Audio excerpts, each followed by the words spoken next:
He fell in love with his wife by Edward P. Rowe. Chapter 1. Left Alone. The dreary March evening is rapidly passing from murky gloom to obscurity. Gusts of icy rain and sleet are sweeping full against a man who, though driving, bows his head so low that he cannot see his horses. The patient beasts, however, plod along the miry road, unerringly taking their course to the distant stable door. The highway sometimes passes through a grove on the edge of a forest, and the trees creak and groan as they writhe in the heavy blasts. In occasional groups of pines there is sighing and moaning almost human in suggestiveness of trouble. Never had nature been in a more dismal mood, never had she been more prodigal of every element of discomfort, and never had the hero of my story been more cast down in heart and hope than on this chaotic day, which, even to his dull fancy, appeared closing in harmony with his feelings and fortune. He is going home, yet the thought brings no assurance of welcome and comfort. As he cowers upon the seat of his market wagon, he is to the reader what he is in the fading light, a mere dim outline of a man. His progress is so slow that there will be plenty of time to relate some facts about him which will make the scenes and events to follow more intelligible. James Holcroft is a middle-aged man and the owner of a small hilly farm. He had inherited his rugged acres from his father, had always lived upon them, and the feeling had grown strong with the lapse of time that he could live nowhere else. Yet he knew that he was, in the vernacular of the region, going downhill. The small savings of years were slowly melting away, and the depressing feature of this truth was that he did not see how he could help himself. He was not a sanguine man, but rather one endowed with a hard, practical sense which made it clear that the downhill process had only to continue sufficiently long to leave him landless and penniless. It was all so distinct on this dismal evening that he groaned aloud. "If it comes to that, I don't know what I'll do. Crawl away on a night like this and give up, like enough." Perhaps he was right. When a man with a nature like his gives up, the end has come. The low, sturdy oaks that grew so abundantly along the road were types of his character. They could break, but not bend. He had little suppleness, little power to adapt himself to varied conditions of life. An event had occurred a year since, which for months he could only contemplate with dull wonder and dismay. In his youth he had married the daughter of a small farmer. Like himself, she had always been accustomed to toil and frugal living. From childhood she had been impressed with the thought that parting with $1 was a serious matter, and to save $1 one of the good deeds rewarded in this life and the life to come. She and her husband were in complete harmony on this vital point. Yet not a miserly trait entered into their humble thrift. It was a necessity entailed by their meager resources. It was inspired by the wish for an honest independence in their old age. There was to be no old age for her. She took a heavy cold, and almost before her husband was aware of her danger, she had left his side. He was more than grief-stricken, he was appalled. No children had blessed their union, and they had become more and more to each other in their simple home life. To many it would have seemed a narrow and even a sordid life. It could not have been the latter. For all their hard work, their petty economies and plans to increase the hoard in the savings bank were robbed of sordidness by an honest, quiet affection for each other, by mutual sympathy and a common purpose. It undoubtedly was a meager life, which grew narrower with time and habit. There had never been much romance to begin with, but something that often wears better: mutual respect and affection. From the first, James Holcroft had entertained the sensible hope that she was just the girl to help him make a living from his hillside farm, and he had not hoped for or even thought of very much else except the harmony and good comradeship which bless people who are suited to each other. He had been disappointed in no respect. They had toiled and gathered like ants. They were confidential partners in the homely business and details of the farm. Nothing was wasted, not even time. The little farmhouse abounded in comfort, and was a model of neatness and order. If it and its surroundings were devoid of grace and ornament, they were not missed, for neither of its occupants had ever been accustomed to such things. The years which passed so uneventfully only cemented the union and increased the sense of mutual dependence. They would have been regarded as exceedingly matter-of-fact and undemonstrative, but they were kind to each other and understood each other. Feeling that they were slowly yet surely getting ahead, they looked forward to an old age of rest and a sufficiency for their simple needs. Then, before he could realize the truth, he was left alone at her wintry grave.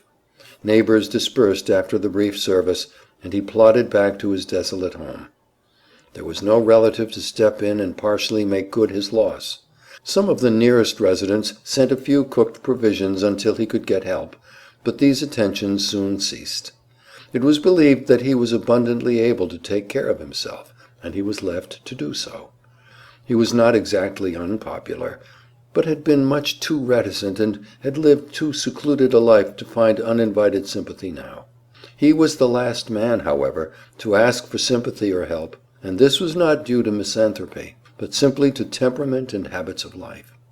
He and his wife had been sufficient for each other, and the outside world was excluded chiefly because they had not time or taste for social interchanges.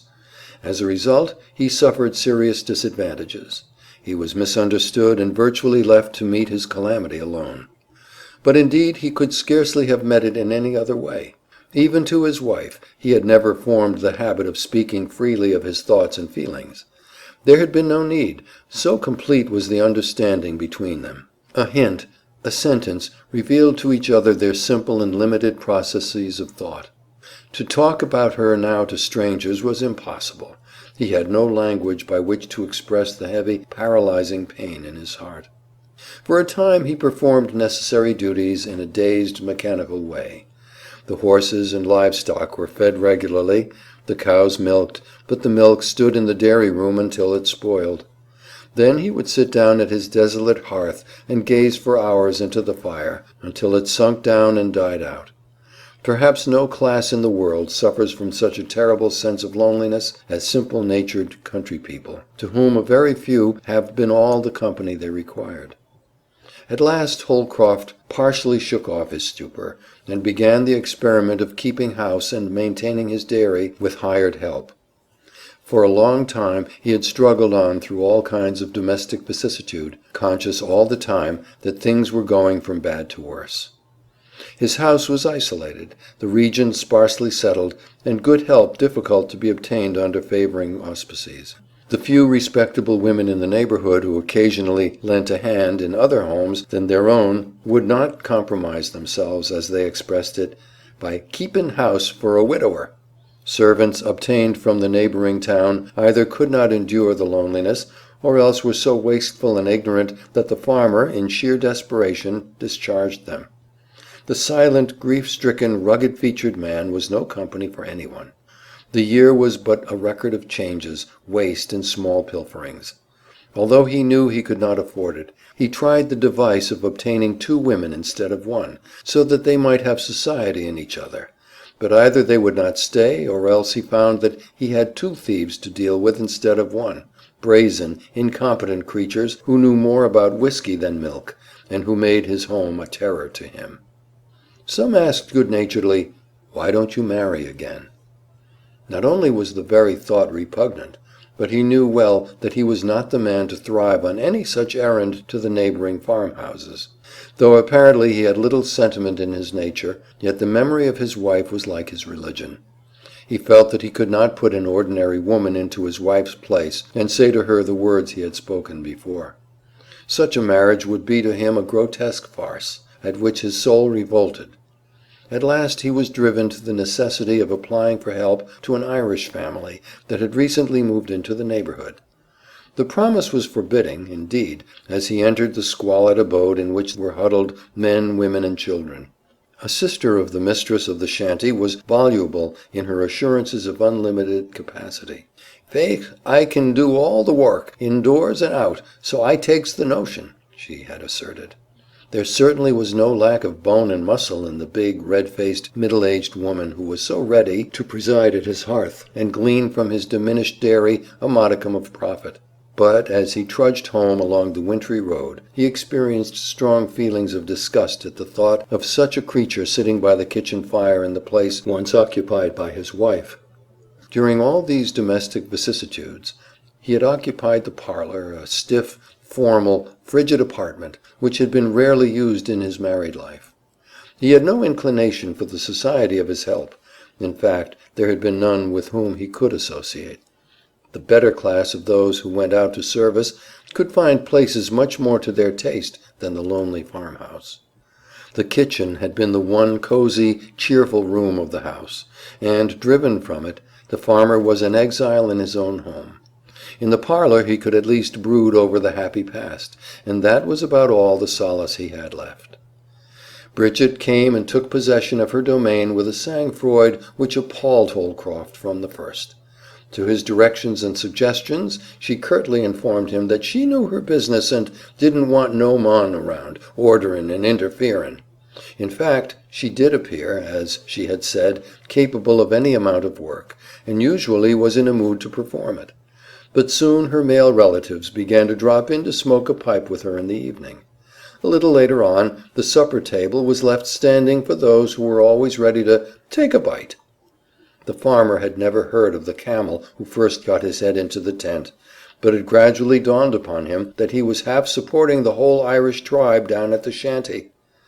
Every evening, while he shivered in his best room, he was compelled to hear the coarse jests and laughter in the adjacent apartment.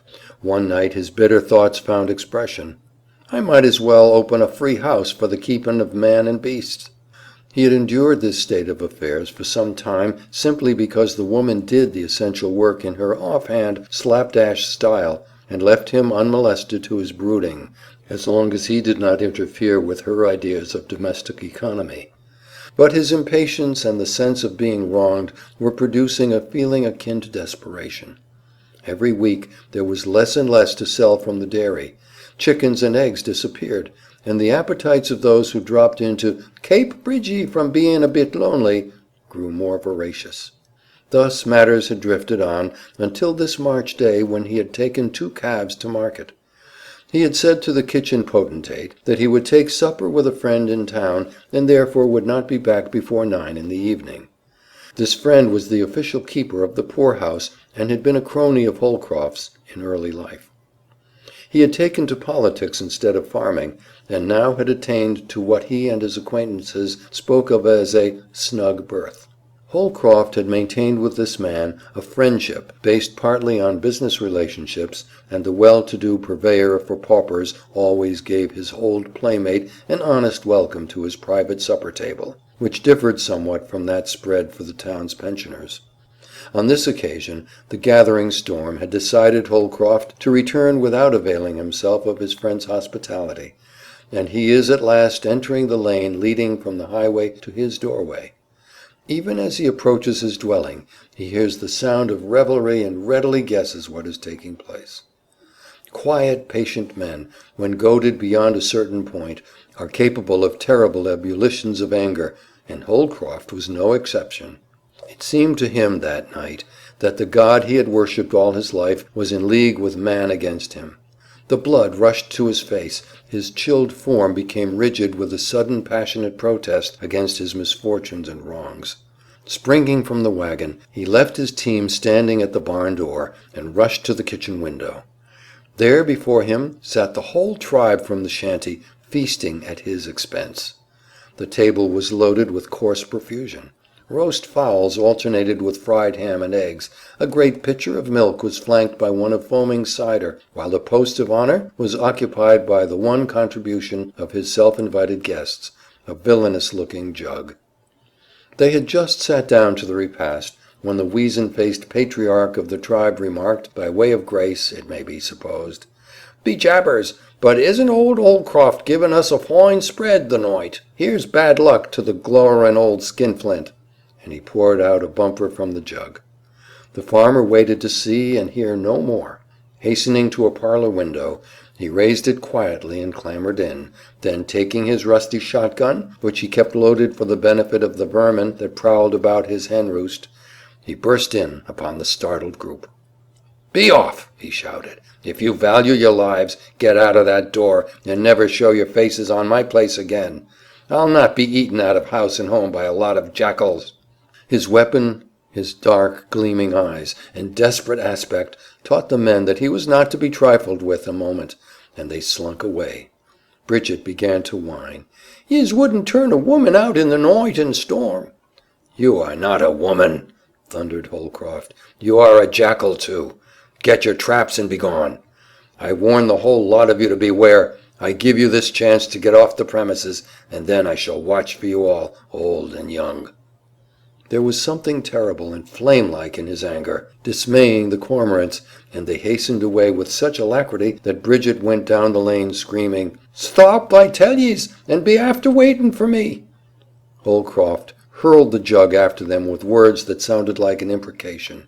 He next turned to the viands on the table with an expression of loathing, gathered them up, and carried them to the hog-pen. He seemed possessed by a feverish impatience to banish every vestige of those whom he had driven forth, and to restore the apartment as nearly as possible to the aspect it had worn in former happy years. At last he sat down where his wife had been accustomed to sit, unbuttoned his waistcoat and flannel shirt, and from against his naked breast took an old worn daguerreotype. He looked a moment at the plain, good face reflected there. Then, bowing his head upon it, strong, convulsive sobs shook his frame, though not a tear moistened his eyes. How long the paroxysm would have lasted it were hard to say, had not the impatient whinnying of his horses, still exposed to the storm, caught his attention. The lifelong habit of caring for the dumb animals in his charge asserted itself. He went out mechanically, unharnessed and stabled them as carefully as ever before in his life, then returned and wearily prepared himself a pot of coffee, which, with a crust of bread, was all the supper he appeared to crave. End of chapter 1.